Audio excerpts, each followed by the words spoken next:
मित्रांनो, तुमचं पुन्हा एकदा GB स्टोरी टेलर या यूट्यूब चॅनलवर स्वागत आहे. आजच्या आपल्या गोष्टीचं नाव आहे नाईटमेअर. लेखक शिव. पण गोष्ट सुरू करण्याआधी जर कोणी या चॅनलवर पहिल्यांदाच आलेले असाल तर त्यांनी ह्या चॅनलला सबस्क्राईब करायला विसरू नका. चला तर मग अजिबात वेळ न घालवता गोष्टीला सुरुवात करूया.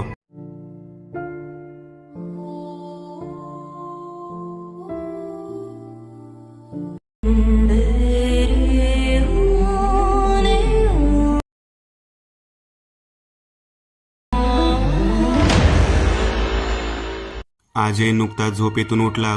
त्याने झोपूनच जवळ असलेल्या घड्याळात वेळ बघितला. 6 वाजले होते. ही त्याची उठण्याची वेळ नव्हती. तो तर 7 वाजता उठायचा. अजय पुन्हा झोपण्याचा प्रयत्न करू लागला, पण त्याला आता झोप लागत नव्हती. म्हणून तो त्याच्या बेडवरून उठून रूमच्या बाहेर जाऊ लागला. त्याने पाय बेडवरून खाली ठेवले तसे त्याच्या पायाला एक चिकट द्रव लागला. अजय अजूनही झोपीतच होता. त्याने डोळे मोठे करून बघितलं तर त्याच्या पायाच्या तळव्याला रक्त लागलं होतं आणि जमिनीवर सगळीकडे रक्तच रक्त पसरलं होतं. त्याने बघितलं तर झटक्यात त्याची सगळी झोप पळाली. अजयने घाबरून त्याचे पाय बेडवर घेतले. अजय नुसता थरथरत होता. त्याला काही समजत नव्हतं नक्की काय झालंय ते. त्यानं कशी तरी हिंमत करून खोलीच्या बाहेर जायचं ठरवलं. तो थरथरत त्या रक्ताच्या थारोळ्यातून चालू लागला. त्याच्या पायाला सगळीकडे रक्तच लागलं होतं. अजयने त्याच्या रूमचा दरवाजा उघडला. रूमच्या बाहेर काही नव्हतं. अजय पटकन पळत रूममधून बाहेर गेला. तो घरातील सगळ्यांना हाक मारू लागला. त्याने आईला, त्याच्या बाबाला आणि आजीला हाक मारली, पण त्याला कोणीही उत्तर देत नव्हतं. पण त्याला हे समजत नव्हतं की असं एकदम त्याच्या रूममध्ये एवढं सगळं रक्त कसं आलं. अजय सगळ्यांना हाका मारून दमला. तेव्हा तो प्रत्येकाच्या खोलीत जाऊन बघू लागला, पण तिथंही कोणी नव्हतं. अजयला आता भीती वाटू लागली होती. त्याला काही समजत नव्हतं. 1-2 तास गेले.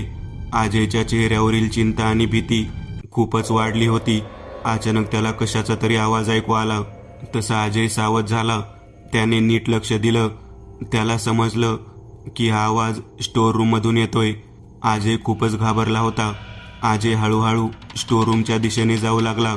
त्याचे पाय थरथर कापत होते, पण त्याच्याकडे दुसरा उपाय नव्हता.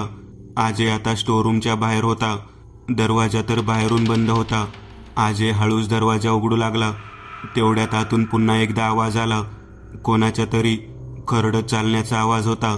अजय एकदम दचकला आणि मागं सरकला, पण त्याने पुन्हा हिंमत करून दरवाजा उघडू लागला. त्याने हळूच दरवाजा आत ढकलला. दरवाजा कर असा आवाज करत आत गेला. अजय त्या आवाजाला सुद्धा घाबरला. आज सगळीकडे अंधार होता. अजयने हळूच आत मान डोकावली. त्याने रूममध्ये प्रवेश केला.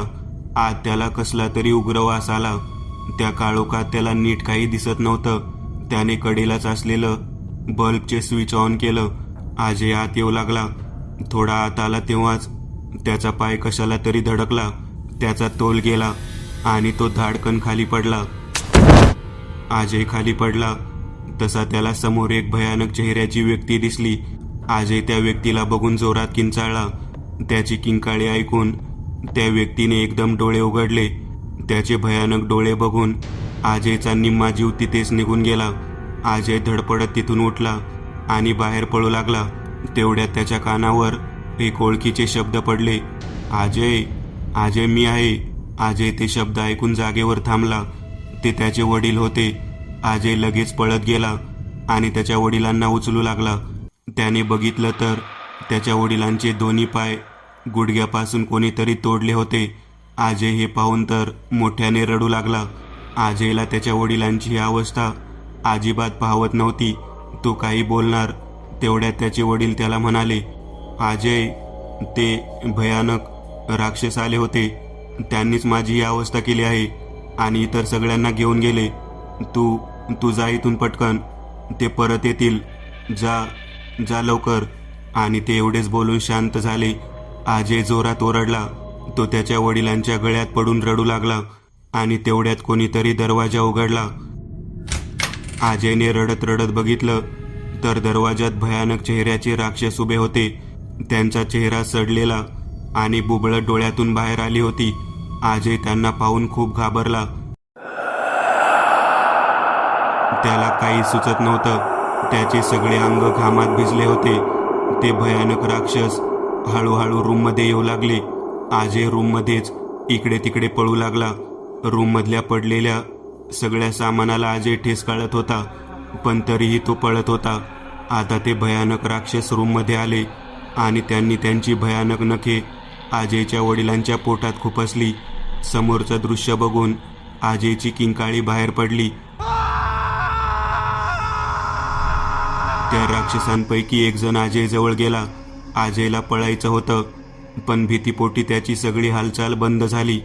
तो भयंकर राक्षस अजय जवळ गेला आणि त्याने अजयला त्याच्या मोठ्या लाट हातात पकडले. अजय सुटकेसाठी धडपडत होता. त्या राक्षसाने त्याची भयंकर नखे अजयच्या गळ्यावर ठेवली. त्या राक्षसाच्या सडलेल्या चेहऱ्यावर एक क्रूर हास्य आलं आणि त्याने एक झटक्यात नखे अजयच्या मानेच्या आरपार केली आणि ओरडतच अजय झोपेतून उठला. त्यानं आधी त्याच्या गळ्याला हात लावून बघितलं. अजयचा सगळा चेहरा घामाने भिजून निघाला होता. त्याच्या हृदयाची धडधड जोरात चालू होती. तो थोडा शांत झाला. हे फक्त एक स्वप्न होतं असं तो स्वतःला समजावून सांगण्याचा प्रयत्न करत होता. अजय बेडवरच बसला होता. त्याच्या हृदयाची धडधड कमी झाली. खूपच भयानक स्वप्न होतं, पण अजयला स्वतःवरच हसू आलं आणि थोडी भीती अजूनही वाटत होती त्याला. अजय स्वप्नाचा विचार करतच बेडवरून खाली उतरला आणि जसा त्याने खाली पाय ठेवला तसं त्याच्या पायाला काहीतरी जाणवलं. त्यानं खाली बघितलं तर पायाला एक चिकट द्रव लागला होता आणि ते रक्तच होतं. 3 मेणबत्त्या. प्रिया नुकतीच शहरात नवीन राहायला आली होती. तिच्या वडिलांचं ट्रान्सफर या शहरात झालं होतं. BAच्या क्लासमध्ये असणारी प्रिया अगदी हिमतीने वागणारी मुलगी होती. तिच्यात भित्रेपणा मुळीच नव्हता. या शहरात तिला मित्रमैत्रिणीही चांगल्याच मिळाल्या होत्या.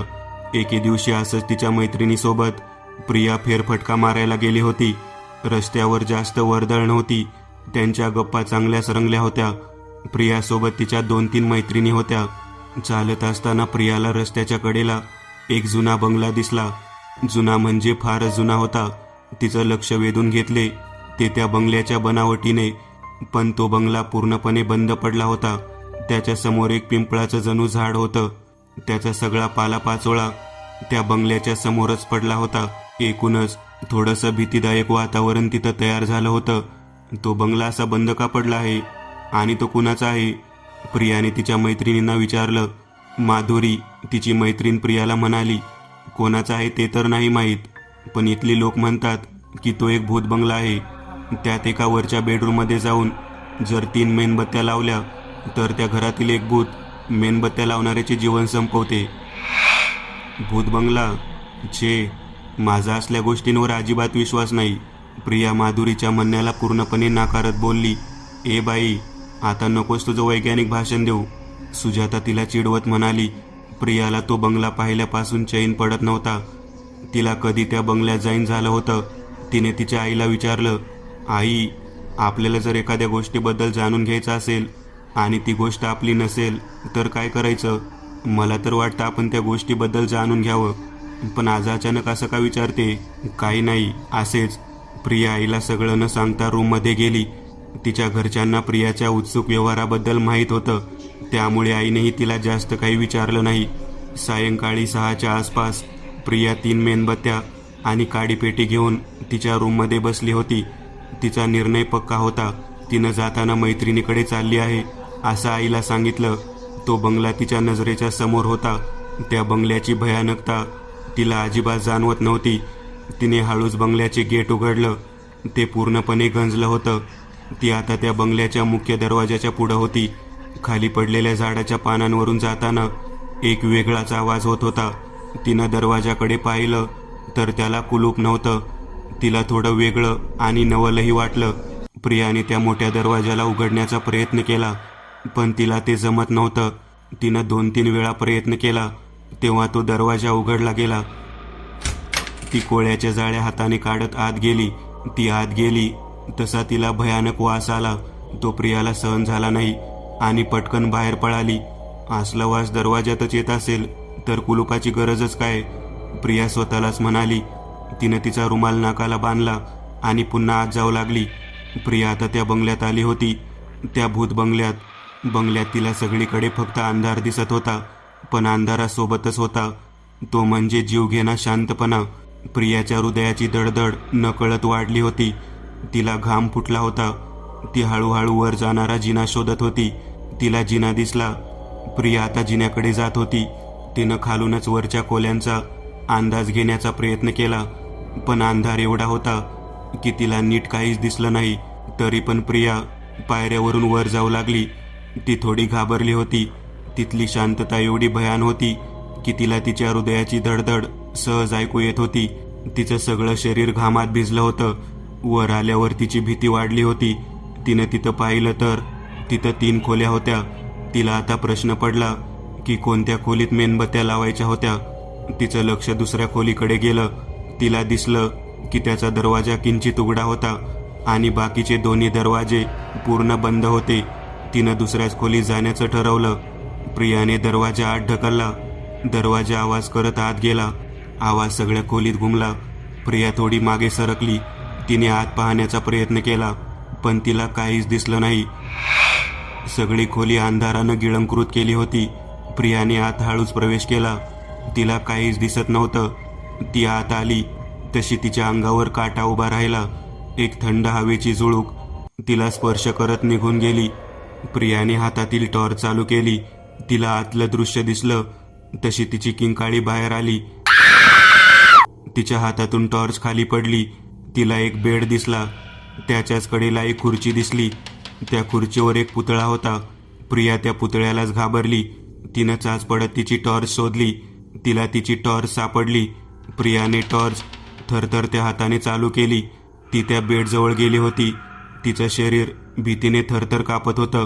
पटकन मेणबत्त्या पेटवून ही भूताची संकल्पना खोटी ठरवून निघून जावं असा विचार करून प्रियाने तिच्या बॅगेतून मेणबत्त्या बाहेर काढल्या. थरथरत्या हातानेच तिनं मेणबत्त्या बेडवरती ठेवल्या. प्रियाने माचीस पेटवून ती माचीस पहिल्या मेणबत्तीवर धरली. पहिली मेणबत्ती पेटली. प्रियाला थोडं बरं वाटलं. तिला कोणाची तर चाहूल लागली. तिनं टॉर्चने इकडं तिकडं पाहिलं तर कोणच नव्हतं.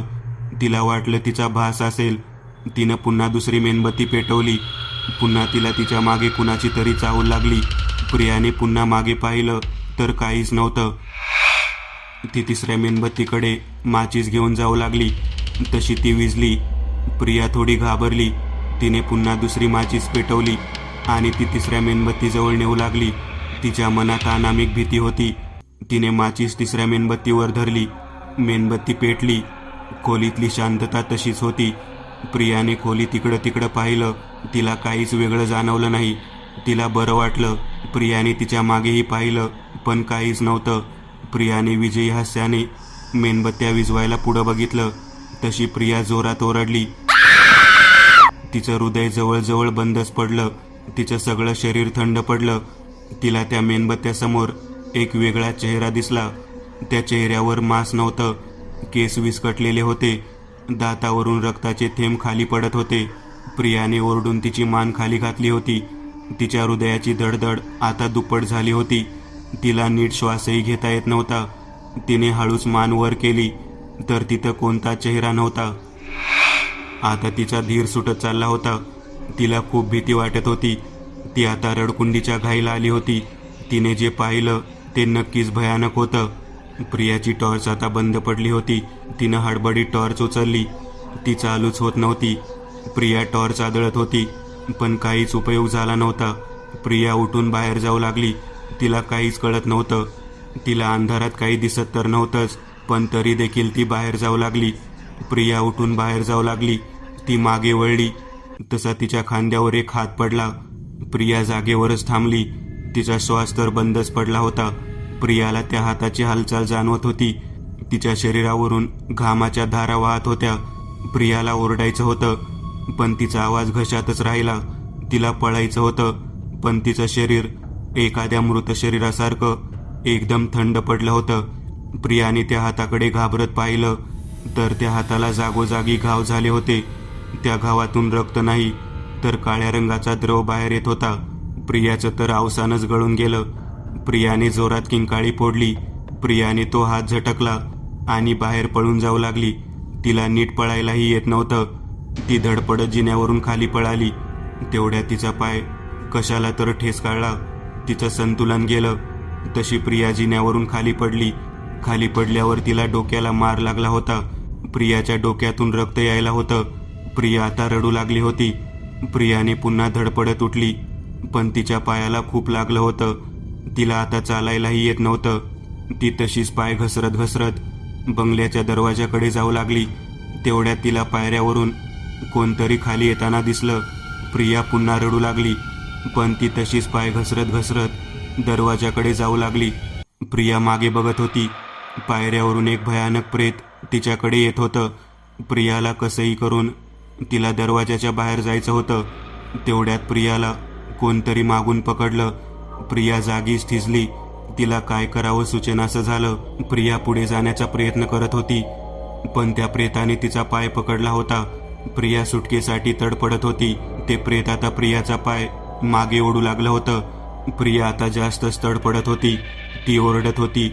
आता त्या प्रेताचा वेग वाढला. तो जोरात प्रियाचा पाय ओढत पायऱ्यावरून वर घेऊन जाऊ लागला. प्रिया जोरात ओरडू लागली, पण ते प्रेत आता थांबणार नव्हतं. ते प्रेत प्रियाला तसंच ओढत त्याच खोलीत घेऊन गेलं आणि त्या खोलीचा दरवाजा खाडकन बंद झाला आणि त्या बंगल्यात फक्त प्रियाची किंकाळी घुमली, शेवटची. मी एक नवीन चॅनल ओपन करत आहे. त्यावर तुम्हाला ॲनिमेटेड हॉरर स्टोरीज पाहायला मिळतील. त्या चॅनलची लिंक या व्हिडिओच्या डिस्क्रिप्शनमध्ये दिलेली आहे. चॅनलला सबस्क्राईब करायला विसरू नका. मित्रांनो, आज पुरतं एवढंच.